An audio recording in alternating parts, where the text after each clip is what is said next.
সরকারি প্রাথমিক বিদ্যালয়ের 2026 সালের সহকারী শিক্ষক নিয়োগ পরীক্ষা কি আসলেই পেছালো? চলুন জেনে নেওয়া যাক। আমরা সবাই জানি 2রা জানুয়ারি 2026 সালে এই পরীক্ষাটা অনুষ্ঠিত হওয়ার কথা ছিল। কিন্তু এখন সবার মনে এই বিষয়ে একটা আশঙ্কা তৈরি হয়েছে যে আসলেই 2 তারিখে পরীক্ষাটা হয় কিনা। কারণ আমাদের বাংলাদেশের সাবেক প্রধানমন্ত্রী বেগম খালেদা জিয়া ইন্তেকাল করেছেন।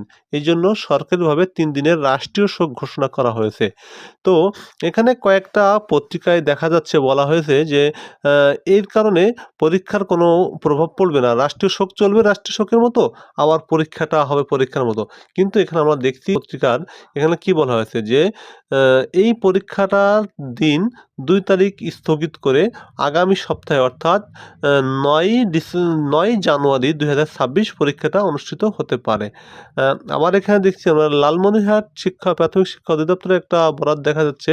এখানে বলা হয়েছে যে মহাপরিচালকের সঙ্গে জুম মিটিং এর পর সিদ্ধান্ত হয়েছে যে এটা ২ তারিখে পরীক্ষা হবে না। সম্ভাব্য তারিখ ৯ জানুয়ারি। অর্থাৎ এটা জানিয়ে দেওয়া হবে সবাইকে ফোনে এসএমএস দিয়ে বা যেকোনো নিউজের মাধ্যমে জানিয়ে দেওয়া হবে। তো এই বিষয়ে কেউ টেনশন নিন না। পরীক্ষা ২ জানুয়ারি হোক বা ৯ জানুয়ারি হোক, আপনারা প্রস্তুত নিতে থাকেন। আপনারা সবাই ধরে রাখুন যে আসলে এটা ২ জানুয়ারি হবে। তাহলে প্রস্তুতিটা ভালো হবে। না হলে যদি আপনারা ভাবেন যে না ২ জানুয়ারি হচ্ছে না, ৯ জানুয়ারি হচ্ছে, অনেক সময় পাচ্ছি আমরা, তাহলে অনেকের প্রস্তুতিতে ঘাটতি পড়বে। তো আপনারা যদি ২ তারিখে হয় পরীক্ষাটা, তখন তো আপনাদের প্রস্তুতি নিতে পারবেন না।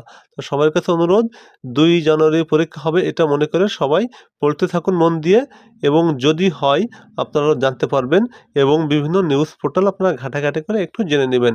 আর কোনো প্রশ্ন থাকলে আপনারা কমেন্টে জানাতে পারেন। আর যদি এই বিষয়ে পরবর্তী আপডেট পাওয়া মাত্রই আপনাদেরকে জানিয়ে দেওয়া হবে।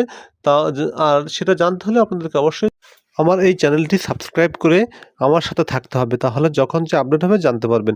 আর লাইক, কমেন্ট করে পাশে থাকেন, ভিডিওটি শেয়ার করুন।